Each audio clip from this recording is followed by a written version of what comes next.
امیر المومنین حضرت علی علیہ السلام کے خطبات عالیہ نہج البلاغہ، نہج البلاغہ کا خطبہ نمبر 100 آپ کی سماعتوں کے لیے پیش کیا جا رہا ہے۔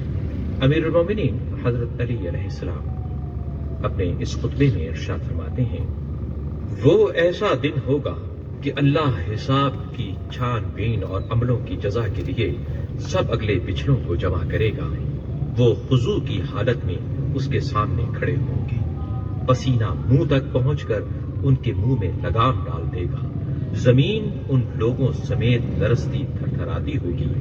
اس وقت سب سے بڑا خوشحال وہ ہوگا جسے اپنے دونوں قدم ٹکانے کی جگہ اور سانس لینے کی کھلی فضا مل جائے۔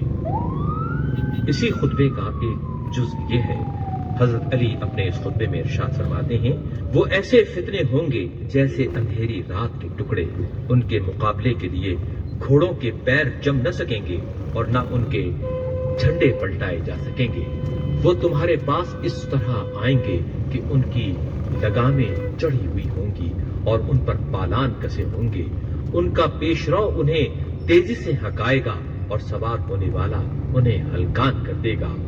وہ لوگ اس قوم سے ہیں جن کے حملے سخت ہوتے ہیں اور لوٹ کھسوٹ کم، ان سے وہ قوم فی سبیل اللہ جہاد کرے گی جو متکبروں کے نزدیک پست اور ذلیل، زمین میں گمنام اور آسمان میں جانی پہچانی ہوئی ہوں گی۔